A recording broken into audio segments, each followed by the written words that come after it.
దేశ ప్రజలు కాంగ్రెస్ ను వేళ్లతో పెకిలించేందుకు నిర్ణయించారు. కాంగ్రెస్ లేకుండా భారతదేశాన్ని విముక్తి చేయాలన్నది బీజేపీ నినాదం మాత్రమే కాదు, ప్రజల సంకల్పం కూడా అని 10 ఏళ్ల క్రితం ప్రధానమంత్రి నరేంద్ర మోదీ ప్రకటించారు.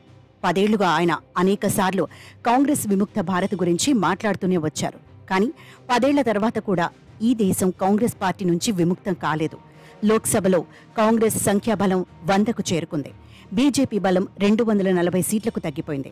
గత వారం దేశవ్యాప్తంగా 13 అసెంబ్లీ స్థానాలకు జరిగిన ఉప ఎన్నికల్లో బీజేపీకి 2 సీట్లు మాత్రమే దక్కగా ఇండియా కూటమికి 11 స్థానాలు దక్కాయి. బీహార్, బెంగాల్, హిమాచల్, ఉత్తరాఖండ్, పంజాబ్, తమిళనాడులో ఈ కూటమి అధిక స్థానాలు గెలుచుకుంది. హిమాచల్లో అసెంబ్లీకి రాజీనామా చేసి బీజేపీలో చేరిన 3లో 2 కాంగ్రెస్ ఓడించటం, ఉత్తరాఖండ్లో 2 చోట్ల కాంగ్రెస్ విజయం సాధించటం విస్మరించదగిన విషయం కాదు. ఈ ఫలితాలను బట్టి భారతదేశంలో రాజకీయాలు 2 బలమైన కూటములుగా విడిపోతున్నాయని చెప్పేందుకు ఆస్కారం కలుగుతోంది. ఈ ఏడాది అక్టోబర్, నవంబర్లో జరిగే హర్యానా, మహారాష్ట్ర, జార్ఖండ్, వచ్చే ఏడాది జరిగే బీహార్, ఢిల్లీ అసెంబ్లీ ఎన్నికల ఫలితాలు దేశ రాజకీయాల దిశను నిర్దేశించవచ్చు. ఈ 5 రాష్ట్రాల్లోనూ ఎన్డీఏకు, ఇండియా కూటమికి మధ్య హోరాహోరీ పోరు జరుగుతుందనడంలో సందేహం లేదు.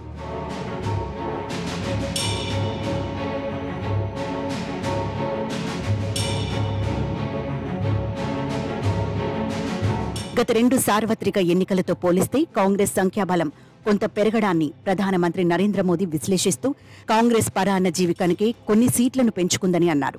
ఇటీవలే జరిగిన లోక్సభ ఫలితాలను విశ్లేషిస్తే కాంగ్రెస్ ఒంటరిగా పోటీ చేసిన చోట్ల ఎక్కువ సీట్లు గెలుచుకోలేదు. కానీ వేరే పార్టీల భుజాలపై ఎక్కినప్పుడు మాత్రం చెప్పుకోదగిన ఫలితాలు సాధించింది. అంటే కాంగ్రెస్ ఒక పరాన్న జీవిలా తన సహచర పార్టీల ఓట్లను ఆరగిస్తుంది అని మోదీ లోక్సభలో జూలై 4న ప్రసంగిస్తూ తెలిపారు. బీజేపీతో ముఖాముఖి తెలపడిన అధిక నియోజకవర్గాల్లో కాంగ్రెస్కు పరాభవం ఎదురవుతుందని ఆయన ఎద్దేవా చేశారు. అయినప్పటికీ ఆయన ఈసారి కాంగ్రెస్ విముక్త భారత్ అన్న పదాన్ని ఉపయోగించలేదు. అది అంత సులభంగా సాధ్యపడదని ఆయన గ్రహించి ఉంటారు. నిజానికి ఒక దశలో కాంగ్రెస్ విముక్త భారత్ నిజంగా ఏర్పడుతుందా అన్న అనుమానాలు చాలా మందికి కలిగాయి. 2009లో బీజేపీకి కాంగ్రెస్కు మధ్య 171 సీట్లలో ముఖాముఖి పోటీ జరిగితే కాంగ్రెస్ 93 స్థానాల్లోనూ, బీజేపీ 78 స్థానాల్లోనూ విజయం సాధించాయి. 2014లో నరేంద్ర మోదీ రంగప్రవేశం తర్వాత పరిస్థితి మారిపోయింది.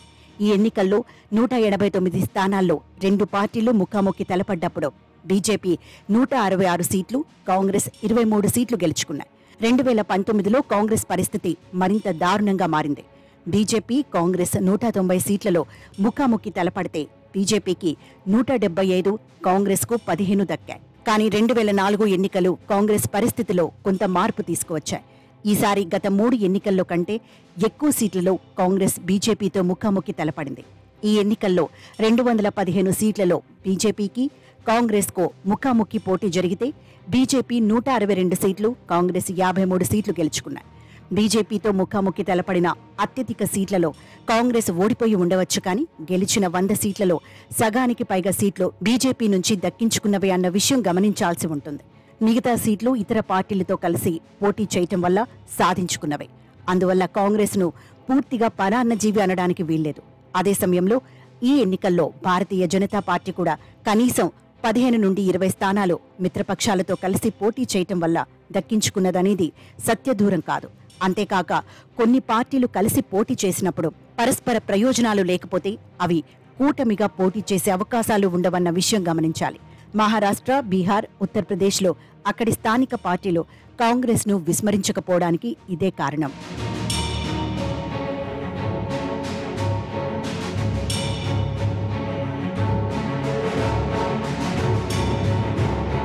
కాంగ్రెస్ విముక్త భారత్ సాధ్యపడకపోవచ్చని కాంగ్రెస్ నేతృత్వంలో సంకీర్ణ ప్రభుత్వం ఏర్పడడానికి ఇప్పట్లో అవకాశం లేదని కూడా ఈ ఎన్నికల ఫలితాలు నిరూపించాయి. 2029 నాటికి కాంగ్రెస్, బీజేపీల పరిస్థితి ఏ విధంగా ఉంటుందో ఇప్పుడే చెప్పలేం. 10 ఏళ్ల తర్వాత అతి కష్టం మీద 100 సీట్లు సాధించిన కాంగ్రెస్ మరింత బలం పుంజుకోవాలంటే బీజేపీతో ముఖాముఖి పోటీ చేసే సీట్లలో కనీసం సగానికి పైగా సాధించాలి. మధ్యప్రదేశ్లో ఉప ఎన్నికల్లో కూడా బీజేపీ గెలిచింది. ఉత్తరాదిన గత లోక్సభ ఎన్నికల్లో కొన్ని సీట్లు కోల్పోయిన బీజేపీ దెబ్బతిన్న బెబ్బులిలా పుంజుకునేందుకు తీవ్ర యత్నాలు చేయక తప్పదు. తెలంగాణ, కర్ణాటకల్లో కూడా బీజేపీ పుంజుకునేందుకు సన్నాహాలు చేయక మానదు. ఈ సార్వత్రిక ఎన్నికల్లో బ్రహ్మాండమైన విజయం సాధిస్తామనే ఆత్మవిశ్వాసంతో జమిలీ ఎన్నికలకు మోదీ రంగం సిద్ధం చేశారు. మహిళా రిజర్వేషన్ బిల్లును కూడా ఆమోదింపచేశారు. ఈ ఫలితాల తర్వాత జమిలీ ఎన్నికల గురించి ఇప్పుడు బీజేపీ ఆలోచించే మూడ్లో ఉన్నట్లు కనబడడం లేదు. వీటన్నిటికీ తోడు 2021లో జరగాల్సిన జనాభా లెక్కల సేకరణ ఇంతవరకు జరగలేదు. 2026 తర్వాత ఈ జనాభా లెక్కల ఆధారంగా నియోజకవర్గాల పునర్విభజన కూడా నిర్వహించాల్సి ఉంది. గడిచిన ఎన్నికల్లో కుల జనగణన, రిజర్వేషన్లను ప్రతిపక్షాలు ఒక ఎన్నికల అంశంగా మార్చాయి. ఈ అంశాలను విస్మరించి జనాభా లెక్కల సేకరణ, నియోజకవర్గాల పునర్విభజన ఎన్డీఏ ప్రభుత్వం నిర్వహించగలదా అన్న చర్చ కూడా జరుగుతోంది. అందువల్ల 2029 ఎన్నికలు మరింత సంక్లిష్ట సామాజిక పరిస్థితుల్లో జరుగుతాయనడంలో సందేహం లేదు.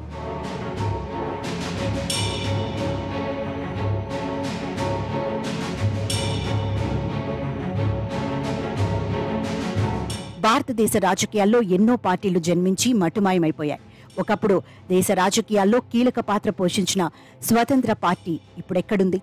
బీహార్లో సోషిత్ దళ్, జనక్రాంతి దళ్, సోషలిస్ట్, కాంగ్రెస్ తదితర పార్టీల నేతలు ముఖ్యమంత్రులైన సందర్భాలున్నాయి. మండల్ కమిషనర్ రచయిత అయిన బీపీ మండల్, కర్పూరి ఠాకూర్ అలాంటి నాయకులే. ఈ పార్టీలన్నీ కాలగర్భంలో కలిసిపోయాయి. రకరకాల పార్టీలతో కలిసి ఏర్పడిన జనతా పార్టీ రకరకాల వర్గాలుగా, పార్టీలుగా ముక్కలైపోయింది. ఉత్తరప్రదేశ్లో ఒకప్పుడు అధికారాన్ని చెలాయించిన బహుజన్ సమాజ్ పార్టీ కూడా దాదాపు ఉనికి కోల్పోయింది. తెలంగాణలో ఇటీవలి సార్వత్రిక ఎన్నికల్లో భారత రాష్ట్ర సమితికి ఒక్క సీటు కూడా ఎందుకు రాలేదు అన్న ప్రశ్నకు ఇటీవలే ఢిల్లీకి వచ్చిన ఆ పార్టీ నేతలు హరీష్ రావు, కేటీఆర్ వద్ద స్పష్టమైన సమాధానం లేదు. ప్రజలు లోక్సభ ఎన్నికల్లో మోదీకి ఓటు వేయాలని అనుకున్నారు. కనుకే తమ ఓటర్లంతా బీజేపీ వైపు మొగ్గు చూపారని ఒకరంటే, ప్రజలు ఎన్డీఏ కూటమిల మధ్య విడిపోయారని మరొకరు జవాబు చెప్పారు. ఒడిషా, తమిళనాడులో కూడా అదే జరిగింది కదా అని వారి అభిప్రాయం. కానీ ఈ పరిస్థితుల్లో బీఆర్ఎస్ భవిష్యత్తు ఏమిటో తేలడానికి మరో 5 ఏళ్లు పడుతుందని వారికి తెలుసు. రేవంత్ రెడ్డికి మరో 5 ఏళ్ల వరకు ఢోకా లేదని వారే చెబుతున్నారు. వారి అభిప్రాయం ప్రకారమే ప్రజలు 2 కూటముల మధ్య విడిపోయారు. కనుక బీఆర్ఎస్ భవిష్యత్ ప్రస్తుతానికి అగమ్య గోచర పరిస్థితిలో పడిందనడంలో సందేహం లేదు. తెలంగాణ ఉద్యమం పేరుతో అధికారంలోకి వచ్చిన టీఆర్ఎస్ తన రంగు, రుచి, వాసన కోల్పోయి ప్రజల పార్టీగా ఏర్పడిన ముద్రను తన్ను తానే తొలగించుకున్నదనడంలో అతిశయోక్తి లేదు. ఆంధ్రప్రదేశ్లో జగన్మోహన్ రెడ్డి నేతృత్వంలోని వైసీపీ ఒక రాజకీయ పార్టీగా మనుగడ సాధిస్తుందా అన్న చర్చ జరుగుతోంది. పార్టీలను వ్యక్తి ఆధారితంగా మార్చి గుప్పెడు అస్మదీయులతో నడపాలని ప్రయత్నిస్తే ఏం జరుగుతుందో బీఆర్ఎస్, వైసీపీల అనుభవాలు నిరూపిస్తున్నాయి. ఒడిశాలో వృద్ధ నాయకుడైన నవీన్ పట్నాయక్ వచ్చే 5 ఏళ్ల వరకు తన పార్టీని ఎంతవరకు బలంగా ఉంచగలుగుతారా అన్న చర్చ జరుగుతోంది. అక్కడ బీజేడీ స్థానంలో బలోపేతమయ్యేందుకు కాంగ్రెస్ ప్రయత్నాలు చేయక మానదు. తమిళనాడులో ఒక్క లోక్సభ సీటు కూడా గెలుచుకోలేని అన్నా డీఎంకే మళ్లీ బీజేపీ దరిచేరే అవకాశాలు లేకపోలేదు. అక్కడ ఈసారి బీజేపీ తన ఓటు శాతాన్ని 3.58 నుంచి 11.24% పెంచుకోగలిగింది. ఈ నేపథ్యంలో 2029 నాటికి కేవలం 2 కూటములే రంగంలో ఉంటాయా?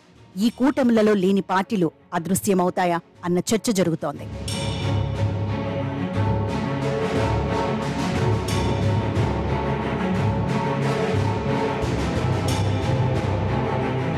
భారతదేశ రాజకీయాలు 2 ధృవాల మధ్య సాగడం ఆరోగ్యకరమా లేదా అన్న చర్చ కూడా సాగాల్సిన అవసరం ఉంది.